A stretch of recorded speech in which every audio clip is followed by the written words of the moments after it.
안녕하세요. 저는 허세미술관의 허세남, 마드리드의 이안입니다. 자, 저번 시간에 이어서 스페인에 살면 안 좋은 5가지에 대한 이야기를 해보겠습니다. 자, 첫째, 모든 것이 느리다.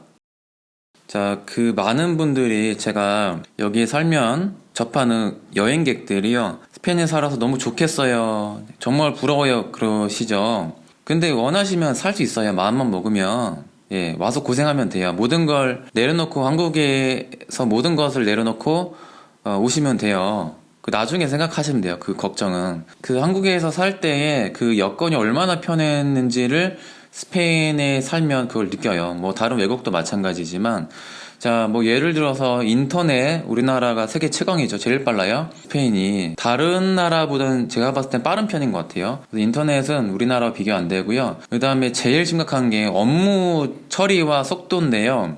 어쩔 수 없이 우리나라와 비교할 수밖에 없죠.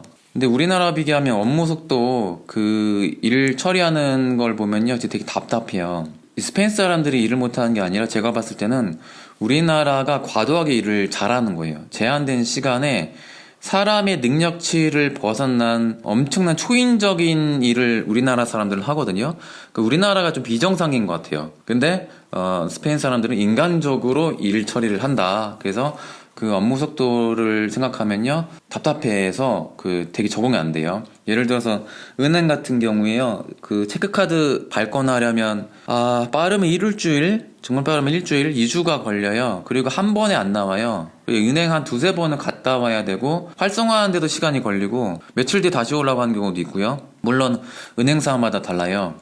그리고 은행 창구가 몇 개 있잖아요. 그 창구 뭐 예를 들어서 4번까지 있다 치면요, 나머지 창구 직원도 어디 가는지 하나만 열어놓고 그 줄을 길게 서요. 그리고 은행 업무 시간이 정말 짧아서 보통 평균적으로 은행이 한 그 8시 반에 열어서 2시 반에 일단 닫아요. 그러면 우리가 잘 아는 그 스페인의 낮잠 자는 문화, 시에스타 하는 것 같잖아요. 아니, 그냥 끝나요, 그냥. 그러니까 은행 업무를 2시 이후에 보려면 안 되는 거죠. 그 은행이라는 데는 그 날을 잡고 뭔가 모든 그 업무를 미룬 다음에 비워놓고 가야 되는 거예요. 그거 얼마나 불편해요? 자, 그리고 행정 시스템이 너무 비합리적이라서 모든 업무 처리가 느립니다. 특히 뭐 거주권 관련된 그런 그 서류 작업 하잖아요. 정말 답답해 죽어요. 줄도 오래 서고. 그리고 병원도 되게 오래 걸려요. 좀 뭐 예약하고. 뭐든지 예약을 해야 돼요. 예약을 안 하고 바로 되는 게 없습니다. 우리나라는 동사무소 가는데 무슨 예약을 해요. 그냥 병원 가는데, 뭐 병원 예약하긴 하지만 그냥 가도 되잖아요, 솔직히. 그 당일 예약해도 되잖아요. 근데 그게 아니에요. 여기는 예약을 해야 됩니다. 며칠 전부터. 갑자기 생각나는 게, 제가 피부 한번 올라와가지고 예약을 하는데요, 12월 달인가에 지금 막 피부 막 올라와서 예약을 했는데 한 달 뒤에 오래요. 그러다가 피부 이상한 거 다 나가지고 나 간지러 죽을 것 같은데, 그래서 제가 한국 갔어요, 그냥. 자, 두 번째. 자, 외국인의 서름이에요. 어쨌든 저는 스페인 사람이 아니잖아요. 그 외국인 노동자의 서름을 되게 느껴요, 그런 거를. 제가 외국 사람이다 보니까 거주권 관련해서 1년에 한 번 정도 엄청난 번거로움을 겪습니다. 서류 준비할 것도 있고, 뭔가 예약 잡아야 되고, 또 그 접수하러 가야 되고, 또 언제 그 결과 나올지 기다려야 되고, 결과도 언제 나올 줄 몰라. 너무 오래 걸리고. 그래서 엄청 번거로운 작업을 그 1년마다 해야 돼요.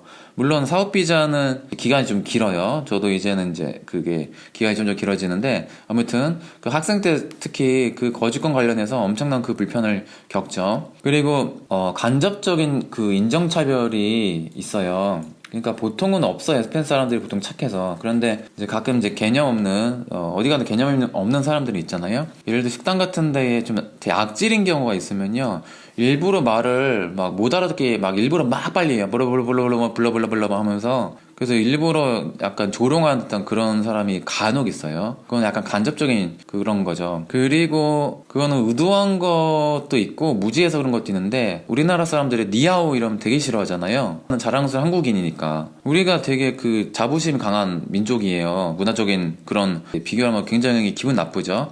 근데 그들은 그렇게 생각 안 하는데, 우리가 기분 나쁘다는 것은 당한 사람 입장이잖아요. 그러면 그게 인종차별이 되는 거예요. 아시아 사람에 대한. 중국 사람이 이미지가 좋으면 상관없는데요. 전통적으로 그렇게 좋진 않아서 그 리아오 부른 것 자체가 되게 좋은 건 아니죠. 여기 살면. 예. 관광객들 입장에선 그거를 별게 아니게 생각하지만 여기 살면요. 그게 되게 안 좋은 그 뜻이면서 이미지라는 거를 알게 됩니다. 자, 밤늦게 그 여성분들이 사람 많은데 지나가면 술집 주변에 지나가면요 좀 공격 당할 수 있어요. 그러니까 막 지나가면 이제 그 술 먹은 스페인 남자애들이나 남미 애들이 막 조롱하고 막 그런 경우 있거든요. 그래서 그때 이제 그 한국 유학생 여성분들이 굉장히 좀 그런 불쾌감을 느낀다고 그런 얘기를 좀 많이 들었어요. 저도 개인적으로. 밤에는 그렇게 좀 여성분들이 혼자 다니는 건 그렇게 좋은 것 같지는 않습니다. 아까 모든 업무가 느리다고 그랬는데요. 거의 인종차별 없어요. 근데 솔직히. 그런데 1년에 한 번 정도 당할 때가 거주권 관련해서 그러니까 정부 그 공무원들이죠. 자, 그들이 매일 외국인들 보다 보면 어느 정도 이해는 해요. 얼마나 귀찮겠어요? 그래서 그때 되게 불친절한 사람들이 많아요. 그래서 눈도 안 비춰주고 막 싸가지 없게 막 못 알아들으면 그것도 못 알아내면 막 뭐라고 하고 영어도 못 쓰고 영어 좀 공부 좀 하지. 차라리 니네가 외국인들 상대하면 니네가 공부해야지. 외국인 상대하는데. 아무튼 그래요. 행정관료가 이제 불친절한 사람이 꽤 있습니다. 그 스페인어 못하고 오면요 어쩔 수 없이 고생을 합니다. 그리고 말이 좀 약하잖아요? 그럼 위축돼요. 예를 들어서 여러 사람이 있었을 때 스페인 사람이 스페인말 잘하니까 아무래도 목소리 커지겠죠. 예를 들어서 싸움 났을 때 좀 제대로 말하기 힘든 게 되게 안 좋아요. 근데 좀 익숙해지면요 되게 분통 터지고 열받는 일 있으면요 한국말로 욕하시면 돼요. 욕은 알아듣더라고요. 예, 표정 보고 알아듣나봐요. 아무튼 기분 나쁘면 되게 억울한 일이 생기면요 스페인말로 욕하지 말고 뭐 영어로 욕하지 마시고 그냥 한국말로 쌍욕하시면 됩니다. 자, 그리고 세 번째가 소매치기예요. 자, 여기는 모르겠어요. 그 강력범죄는 그렇게 많은 편인 것 같진 않아요. 막 이렇게 여성분들 이렇게 조롱하고 막 그런 건 그 양아치들이 간혹 있긴 한데 강력범죄보다는 좀도둑이 관광이 발달되는 유럽이 어디 가나 소매치기가 굉장히 많은데 그래서 우리나라와 다르게 항상 그걸 경계하고 다녀야 돼요. 시내 갈 때도. 그래서 예를 들어서 마드리드 솔광장 같은 데 가면 배낭 가방 같은 경우에는 항상 앞으로 매면 좀 자존심 상해. 너무 관광객 같아가지고 옆으로 맵니다. 이제 가방이 보일 정도로. 자, 그리고 그 뭔가 터치하면 항상 조심하게 돼요. 그리고 카페에서 화장실 갔다 올 때 우리나라 사람들은 짐 놓고 갔다 오잖아요. 여기서는 큰일 나요. 방심하면 그냥 털어갑니다. 그 석사 다닐 때 같은 반 안에서도요. 그 교실이면 그냥 갔다 와도 되잖아요. 누가 훔쳐가요. 솔직히 도둑 없거든요. 그런데 몸에 습관이 돼서 화장실 잠깐 갔다 오는 시간에도 항상 가방 챙기고 갔다 와요. 학생들이. 그래서 이거는 이제 여기 문화니까 스페인 여행 오시면 항상 휴대폰, 지갑은 항상 가지고 다니셔야 됩니다. 화장실 갈 때도. 어디 두고 다니면 큰일 나요. 그 차로 여행을 좀 많이 다녔어요. 스페인 살다 보니까. 근데 대도시 같은 경우 안전한 지역은 상관없는데요. 세비야나 그 옆 동네 나라죠. 그 포르투갈 같은 경우에 잘못 주차하잖아요. 차 테러 당해요. 유리창 깨고 짐 털어가고 그런 경우가 가끔 있습니다. 그 마드리드 이스파냐 광장 쪽에 그 술집이 많거든요. 아까 여기 클럽들이 있는데 거기서 그 밤에 주차했다가 타이어 펑크 냈죠. 맨 정신인 사람이 이유 없이 타이어 펑크 낼 일은 없잖아요. 근데 분명히 그 술 취한 그 양아치가 그런 짓을 했겠죠. 그래서 많은 그 마드리드 유학생들이 안전한 지역에서 살고 싶어 하잖아요. 그 안전하다고 생각하는 쪽에 솔광장 번화가 쪽을 많이 생각하세요. 아니에요. 거기 제일 위험해요. 번화가가. 밤에 술 먹고 그 양아치도 엄청 많고 또 낮에는 소매치고 엄청 많고. 그래서 오히려 이제 현지인이 거주하는 외곽이 제가 살아본 경험으로는 더 안전합니다. 자, 그리고 네 번째가 아주 불편한 의료 시스템이에요. 이거는 첫 번째 느린 그런 것과 관련되는데요. 아프면 안 돼요. 외국 나와서. 그래도 여기는 학생 같은 경우에는 기본적으로 의무적으로 보험을 가입해야 되니까 그 사립보험 가입된 그 지정된 병원 가면 되는데 일단 예약을 해야 되고 예약 가서 그 쓸데없이 막 몇 박 재고 그것 때문에 시간 다 낭비하고 뭔가 다 느려요. 거기 병원 가잖아. 또 많이 기다려야 돼. 예약하고도 또 기다려야 됩니다. 말씀드렸죠. 피부과 기다리는데 뭐 한 달 걸렸다고. 그래 안 기다리고 한국 갔어요 차라리. 그래서 많은 그 스페인 사람들이요 감기 같은 거 걸리잖아요. 응급실 가요 일단. 응급 환자 아닌데 응급실 간 다음에 응급실 가면 그 부서가 엄청 많아요. 어떤 병인지. 그래서 간단한 병 같은 경우 이제 응급실 가서 일단 선 처방을 받아요. 그 약간 인턴 같은 의사들이겠죠. 그래서 예약을 그때 하고 진료를 그 몇 주 뒤에 따로 받는 거예요. 약을 먼저 처방받고 진료는 나중에 받는 아주 비합리적인 시스템이죠. 그 유럽연합이라서 그 복지가 잘 된 편이거든요. 그래서 그 여기 일단 사업비자 이상 그리고 현지인들은 의무적으로 그 의료보험 다 가입되는데 그 다 무료예요. 기본적으로 진료가. 근데 그 말이 무료지. 아침에 막 보건소 막 가잖아요. 줄 엄청 길고 사람 북적거려요. 특히 뭐 환절기 가면. 그리고 차라리 그 약국에서 그 약 먹내야 지고 기다릴 바에 그리고 심각한 병 걸리면 그냥 한국 가서 치료하는 게 낫습니다. 그래서 많은 유학생들이 뭔가 큰 수술이나 치료하려면 한국을 그냥 돌아갑니다. 그런데도 이게 되게 좋은 편이에요. 다른 나라에 비해서 의료 시스템이. 그만큼 우리나라 의료보험이 얼마나 잘 됐는지를 외국 살면 느끼죠.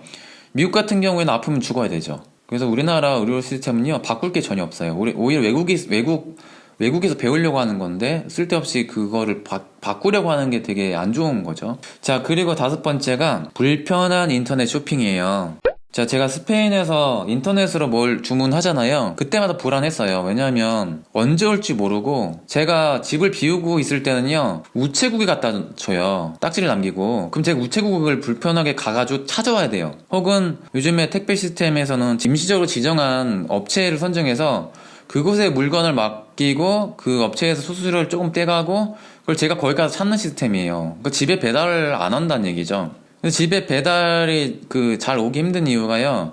우리나라처럼 그런 경비실 이런 시스템이 있는 데가 많지가 않아요. 특히 시내에는. 그러니까 따로 맡길 공간이 없는 거죠. 뭐 잊어버리면 누가 책임질 거예요. 그러니까 집에 사람 없으면 그냥 돌아가는 거죠. 우체국 그냥 맡기고 딱지 떼고 네가 찾아오라 이런 식이에요. 그래서 제가 여기 살면요 인터넷으로 주문을 웬만하면 안 합니다. 인터넷 주문이 저렴한데도 불구하고 직접 가서 손으로 사야 돼요. 그게 마음 편하니까. 우리나라와 비교했을 때 엄청 큰 불편이더라고요. 우리나라에서는 그냥 방구석에서 그냥 앉아서 클릭만 하면 그냥 쇼핑 아주 쉽게 하는데 그 집에 안 온 경우 없잖아요. 근데 여기서는 안 올 수가 있어요, 진짜로. 자, 그리고 기타 뭐 한식 자주 못 먹으니까 많은 사람들이 또 불편해 하세요. 유학생들 특히 초창기에. 근데 이거 적응하면요 이제 전 별로 한식이 이제 그립지 않습니다. 대처할 수 있는 그 요령이 있어가지고. 그래서 예를 들어서 함흥 비빔밥 이런 걸 해먹고 고추장 고춧가루 간장 라면 이거 다 한식품점에 다 팔아요. 그래서 그런 건 불편하지 않고 물론 또 김치가 비싼 건 좀 있죠. 자, 많은 유학생들이 필수 아이템이 전기담요거든요. 지중해식 건축물들이 더위에 유익한 이로운 그런 거주 문화가 있어서 여름에는 되게 시원한 편이거든요. 햇빛만 차단하면. 그런데 겨울이 문제예요. 겨울은 대낮에 바깥이 더 따뜻해요. 그러니까 바깥에 이제 우리 지중해 태양 햇빛만 있으면 따뜻하니까 바깥은 따뜻한데 실내가 오히려 춥습니다. 그래서 노인들 같은 경우에요 낮에 보면요 다 나와 계세요. 벤치에 앉아 있고. 처음에 왜 그럴까? 스페인 노인이 많네 했는데 그게 겨울에 이제 실내가 너무 추우니까 그런 거예요. 우리나라처럼 온돌 문화가 아니라서 난방비도 비싸지만 라디에이터 틀면요 잠깐이고 금방 추워지거든요. 그리고 공기가 탁해지잖아요. 라디에이터 환기 해줘야 되고. 실내가 춥기 때문에 동계 아이템을 자파점에서 되게 많이 팔아요. 한 11월부터 그런 게 되게 잘 갖춰져 있습니다. 대신에 실내가 춥다 보니까 그거 따뜻하게 몸을 따뜻하게 하는 그런 속옷이라든지 잠옷이라든지 토시, 양말, 그런 아이템이 되게 많아요, 겨울에 가면. 스페인에 겨울에 여행 오시는 분들이나 아니면 겨울에 장기간 거주하신 분들은, 그런 동계 용품을 가지고 오셔야 좀 좋을 것 같아요. 그만큼 우리나라 온돌 문화가 굉장히 좋은 거죠. 조상들의 아주 슬기로운 문화 덕분에 우리나라는 실내가 아주 따뜻한 편입니다, 겨울. 자, 생각나는 5가지 스페인에 살면 불편한 점에 대한 이야기를 해드렸고요. 혹시 스페인 유학 오시거나 혹은 이민 오고 싶어 하는 사람들 궁금한 거 있으시면 그 댓글에 남겨주세요. 그러면 제가 댓글 많지도 않으니까 제가 가능하면 제가 다 답변해드리겠습니다. 자, 그럼 여기서 마치겠습니다. 저는 마드리드의 이안이었습니다. 감사합니다. 구독, 좋아요는 사랑입니다.